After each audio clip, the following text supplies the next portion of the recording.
Je m'appelle Ruben, j'ai 20 ans, je suis originaire de Vannes. J'ai créé Mocovel il y a maintenant 3 ans. C'est une marque qui est affiliée à la scout culture, c'est-à-dire tout l'univers de la trotte et du ride dans ce milieu-ci. Et aujourd'hui, on va faire une petite interview avec Seva pour vous en dire un peu plus. Aujourd'hui, on se retrouve pour une nouvelle vidéo en compagnie de Ruben, le créateur de Mocovel.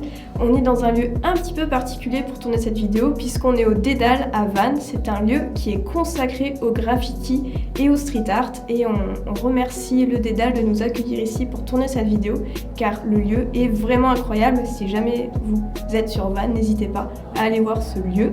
Donc merci Ruben aussi d'être avec moi aujourd'hui pour cette interview, pour en apprendre un petit peu plus sur toi.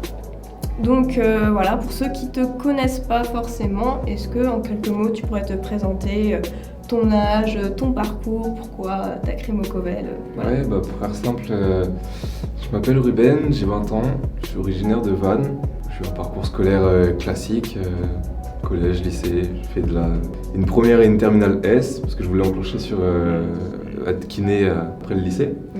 Du coup, j'ai fait une année de médecine. Je me suis rendu compte que c'était pas fait pour moi. Du coup, à ce moment-ci, je commençais déjà à travailler sur le projet Mocovel au tout début où c'était juste des imprimés sur un t-shirt tout simplement. Donc j'ai arrêté la médecine, j'ai repris des études dans le vin, ce qui n'avait rien à voir, mais il y avait une base à la fois technique sur le vin et une base commerciale. Et j'ai enclenché sur ça pour avoir un peu la base commerciale. Je me suis dit ça pourra toujours aider au projet Mocovel parce que faut quand même faire tourner une entreprise au-delà de faire juste des vêtements ou faire des événements. Donc voilà. Ok, et donc là tu as 20 ans et le projet Mocovel, vraiment au tout début, c'est arrivé quand tu avais quel âge? C'est arrivé quand j'avais 17 ans, j'étais en terminale. Enfin, très simple, je me retrouvais pas forcément dans les voies qu'on me proposait par Parcoursup à l'époque. Même au niveau de la médecine, il y avait beaucoup de retours comme quoi la première année était très difficile, etc. Et en fait, je me sentais pas trop intégré dans le moule et j'avais pas non plus l'envie de baisser les bras. Et je me suis dit, faut que je crée mon truc qui à la fois me plaise, où je suis content de me lever tous les matins, je suis heureux de le faire. Et à la fois, il y a une certaine notion de créativité, il y a une notion de liberté parce qu'on est responsable de son truc, donc forcément on est amené à avoir plus de responsabilités. Et tout ça a fait que je me suis dit vas-y, je veux me lancer. Et bien évidemment je fais de la trotte depuis tout petit et c'était naturel au début d'axer sur cette passion, quoi. Ouais, totalement. Donc Mocovel, en quelques mots, c'est axé sur la scout culture, donc la culture de la trottinette. C'est ça, voilà. Et c'est quand même aussi streetwear à la fois. C'est ça. T'as lié les deux. C'est ça. Les gens, souvent, c'est marrant parce qu'ils rigolent parce qu'ils connaissent pas la trotte, parce que c'est le dernier sport de glisse qui est sorti. Parce qu'on a l'image souvent du gars qui fait de la trotte, soit le petit qui fait chez tout le monde dans un skatepark, ou alors... c'est vrai, c'est l'image qu'on a. Ou alors soit c'est l'homme d'affaires à la défense. Avec son trottinette électrique. C'est ça, costard cravate. Ou dernièrement il y a toute l'arrivée des limes et tout. Dans les villes, on a aussi une autre vision de la trotte, juste pour se déplacer d'un point A à un point B. Ça va faire maintenant que 20 ans que la trotte, le milieu s'est construit. Et puis au fond, rien à foutre de ce que pensent les autres. Nous, ça nous fait kiffer. C'est l'essentiel. Ouais, c'est ça. Et du coup, là tu as sorti ta dernière collection. Est-ce que tu peux nous parler un petit peu de cette collection? Combien de temps t'as mis à la faire entre les échanges de prototypes entre les fournisseurs? Parce que actuellement le hoodie qu'ils portent, c'est un hoodie 380 grammes, c'est ça 380 grammes mètre carré. Mètre carré, précisons, qui permet à ceux qui font de la trottinette en hiver ou autre, s'ils tombent, ça ne déchire pas à la première blessure, ça c'est déjà top. Et c'est aussi un hoodie avec des prototypes, c'est toi qui as dessiné les coupes. Voilà, c'est ça. Ça va faire maintenant 3 collections que les produits sont vraiment créés de A à Z. C'est pas juste un t-shirt qu'on vient acheter à un fournisseur, par exemple un Gildan ou un Fruit of the Loom. Ce qui était le cas au début, c'est normal, il faut commencer par là. Mais maintenant c'est vraiment de la création de A à Z où il y a un travail qui est fait sur les coupes, ça s'appelle les size charts, la longueur des manches, la profondeur, le diamètre, etc.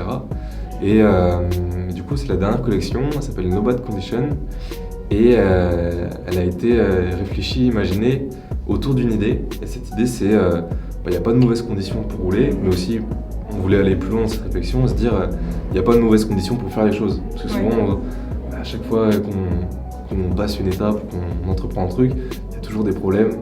Je sais que tu connais très bien.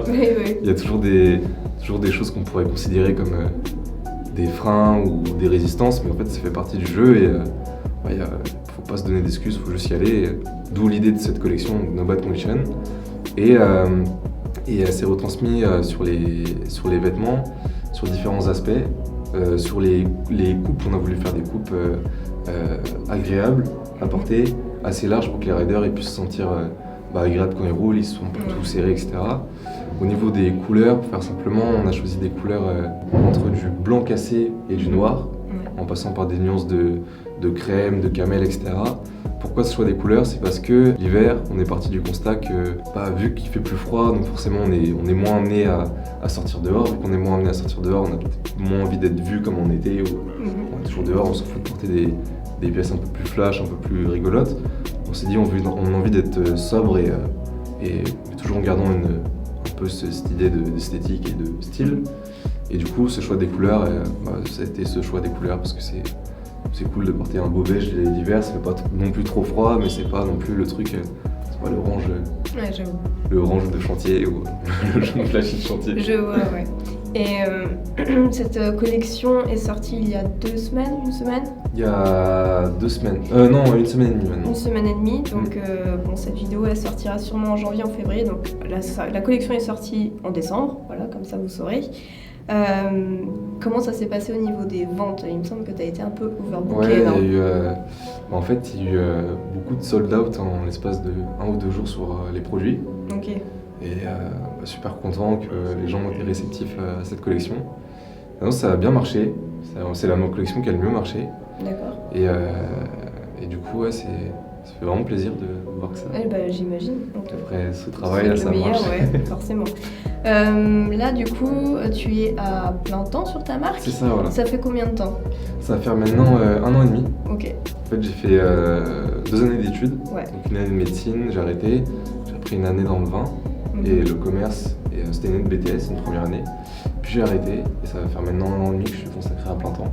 D'accord. Et aussi, il y a 1 an et demi, on avait fait un projet crowdfunding pour employer, c'est même pas employer, pour prendre en stage. Stage rémunéré. Stage rémunéré Coco, qui était à la fin de ses études, etc. Et aujourd'hui, on continue l'aventure ensemble. Super. Et 2020 va être l'année où on va se structurer, on va avoir des vrais payes, etc. Ouais, parce que pour l'instant, tu vis pas forcément ton projet. Voilà, tout ce que tu gagnes, tu le réinvestis dans les prochaines collections, communication et tout. Ok. Je pourrais mieux en vivre, mais il y a l'envie aussi de plus développer et puis forcément s'améliorer à chaque fois. C'est ça, ouais. Puis il y a quand même une réalité économique qui est que pour pouvoir faire avancer le projet, il faut investir plus. Bien sûr. Du coup, ce choix de prendre moins pour soi ou pour les gens de l'équipe et de réinvestir plus dans le projet. C'est le jeu, ouais. C'est ça. Comment est perçue ta marque dans le milieu de la school culture? Parce qu'on voit souvent, personnellement, je me trompe peut-être, mais je vois quand même des... je sais pas comment on appelle ceux qui font... Des riders. Des riders, ok. Ceux qu'on voit quand même, ils ont des grosses communautés sur Instagram qui portent ta marque. C'est des partenariats. Comment du coup est perçu Mocovel dans ce milieu-là? C'est une question que je me posais. C'est un peu dur d'en juger moi-même parce qu'il faudrait prendre quelqu'un. C'est pas objectif. Mais je pense que là, cette année, il y a eu beaucoup d'évolutions. Il y a eu beaucoup de projets qui ont été faits. Et je pense que la marque est bien perçue. Après, comme c'est pas objectif, parce que c'est pas moi qui dois juger ça, mais je pense qu'elle est bien perçue. En tout cas, les riders qui nous correspondent et qu'on avait envie de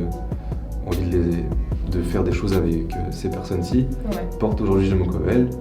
Et puis maintenant c'est au-delà de la France, c'est les internationaux. Donc, oui, je vois que vous participez aussi à des événements de trottinettes.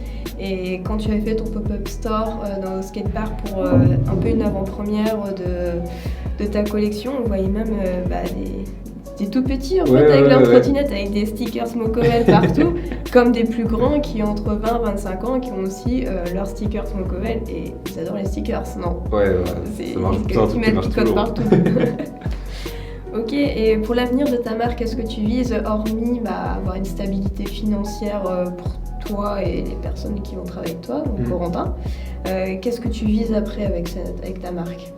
En 2020, l'objectif c'est si on est honnête, de professionnaliser les process dans le sens où au début j'apprenais à faire, donc c'était pas forcément les bonnes manières de faire, mais ça a été fait. Et là l'idée c'est que ce soit au niveau logistique, d'avoir un vrai endroit où tout le système logistique puisse être optimisé. Avoir un local. Voilà, c'est ça, ok. avoir un réel local, des vrais bureaux, Ouais. avec l'envie de s'installer aussi sur Nantes, parce que c'est un endroit où il y a la scène ride est plus développée, D'accord. et sinon au niveau de la ville et tout, il y a plus de connexions à C'est un faire. super écosystème. Ouais, c'est ça, voilà.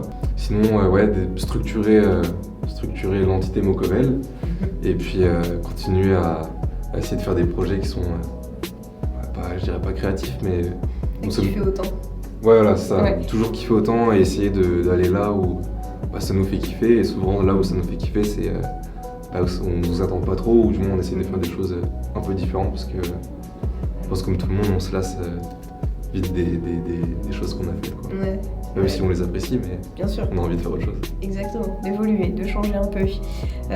Pour terminer cette interview, c'est pas à la mode en ce moment, mais il y a une grosse démocratisation au niveau de créer sa marque. Pour ceux qui veulent se lancer, des fois on a des créateurs qui passent en interview qui reçoivent 1000 messages.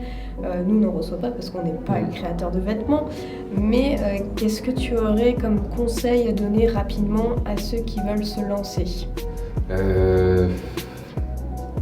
En vrai, je pense que du fait qu'il y a un effet de mode, il y a peut-être aussi des croyances du fait que c'est simple de le faire. Ouais. Mais le truc que je pourrais dire directement, c'est si vous voulez faire ça pour l'argent, oubliez, parce que vu que c'est quand même un métier, où on doit créer un produit et on doit maîtriser toute la chaîne qu'il y a derrière ce produit, la chaîne logistique, la chaîne service après-vente, parce que forcément, vu que c'est un produit physique, on doit répondre au service après-vente, parce que le produit peut se dégrader, etc. Ça demande énormément de temps.